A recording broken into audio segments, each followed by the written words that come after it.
Dinkum is one of my favorite games of 2025 and I've been so excited for the Switch release. But after playing it, I have to be honest with you. The Switch version might not be for everyone. Let me explain why. Before we dive in, I want to mention that this video was created in partnership with the Dinkum Partner Program, which means I was able to get a free copy of the Switch version early, making this video possible. With that said, this is not sponsored and all thoughts are my own. For those who are new to Dinkum, it's a survival life simulation game that has been compared to games like Animal Crossing, Stardew Valley, and Minecraft, but set in the Australian outback. This is the kind of game that has a lot of content and it's one that you can keep playing for hours, especially if you like collecting, building, or decorating your town. With a very positive rating on Steam, this game is well loved by many, so I know a lot of people have been waiting for the Switch release. In this video, we'll talk about everything you need to know about the Switch version, its differences with the PC version, and my personal recommendations on whether or not you should get it on the Switch. First, let's cover the basics. The game will be available for the Nintendo Switch and Nintendo Switch 2 on November 5th or 6th, 2025 depending on your time zone, and the price is $20 US. Now, an important note about the Switch 2. Dinkum is currently released as a Nintendo Switch title. On Nintendo Switch 2, you can play it through backward compatibility. However, it will run with the same graphics and performance as on the original Nintendo Switch. There's no dedicated Switch 2 version yet and there is no official announcement for it, but the developer did confirm that a Switch 2 version is in the works during one of the developer AMA events. You can pre-order it on the Switch today from the eShop to get a 10% discount. You will also get a Battlegrounds costume set, which is exclusive clothing for the Switch, but this will still be available at any time even if you purchase the game after the pre-order period.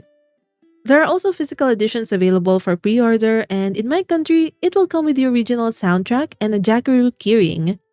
I have not seen any official release date for the physical edition, but the pre-order pages at Best Buy and GameStop are showing that the release is on January 30th, 2026. I'll make sure to let you know in the comment section once we have official news about it. For multiplayer, the game can be played with up to 4 players on the same island, and you do need a paid Nintendo Switch Online membership to play online. You can also play it on local wireless with up to 4 people though, so you can still play it with someone nearby even without the membership. Sadly, crossplay is not supported, but there are future plans to support cross-save between platforms. Now let's talk about the differences between the Switch and PC versions because this is where things get important. The Nintendo Switch version will release at version 1.0.2, which is around 2 major updates behind the Steam version of the game. However, I did notice that there is also no creative mode available on the Switch, which is supposed to be part of the 1.0 update. Due to this earlier version during release, it means that on the Switch, there's currently no bulk crafting and auto-sort feature, which are very good quality of life improvements that I found myself missing when I played the Switch version. This also means that you would have to wait before you can experience the night market, new animals, and the train vehicle. It was also confirmed that the timing of future updates may also vary per platform. The most obvious difference between the Switch and Steam versions are the graphics and game performance. Here are the two versions side by side. It is obvious that the frame rate is much lower on the Nintendo Switch version, and I experienced some random skips, which I thought was from my capture card at first, but when I tried the game in handheld mode, it was still present.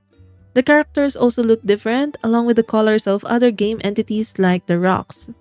I do actually prefer the water in the Switch version because it is clearer and the fish are easier to see. Since I've been playing on Steam for more than 100 hours, the difference is stark to me. The Switch version also looked a little blurry for me on my monitor, and it was much better in handheld, but the text size is a little bit small in handheld, and it might be hard to read for some. I don't own a Steam Deck, so I cannot personally compare, but I've heard people say that the performance on Steam Deck is also better than the Switch.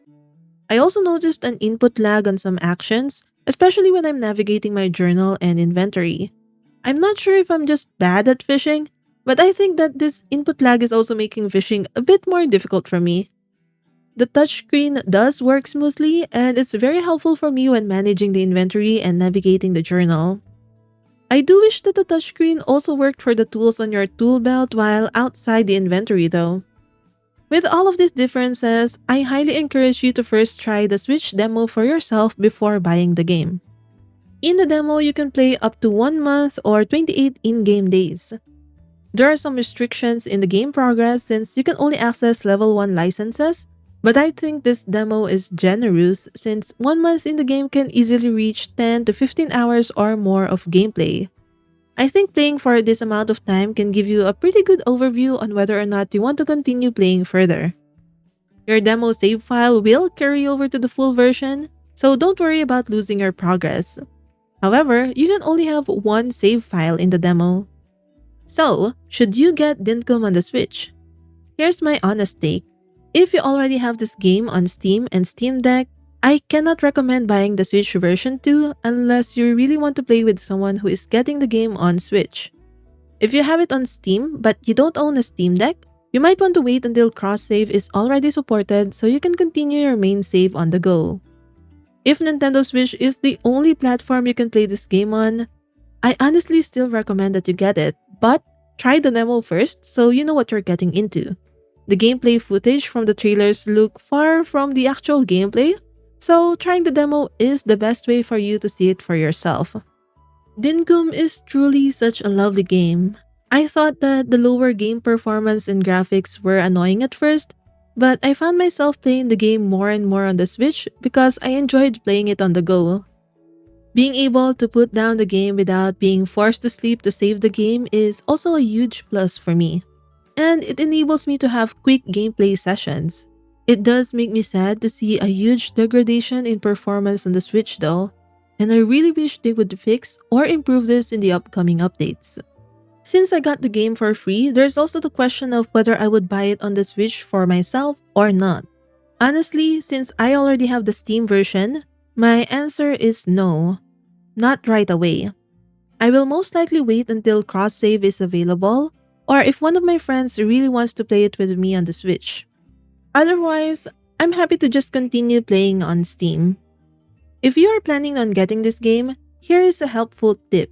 In order to pause your in-game time, you need to go to the settings and click pause manually. Clicking the home button on the Switch will not pause the game, and you might be surprised to see yourself in the wild past midnight with little stamina. Putting your Switch on sleep mode will pause it too.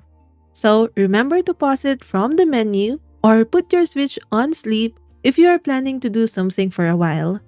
This next video will help you if you want more spoiler-free beginner tips and tricks like this.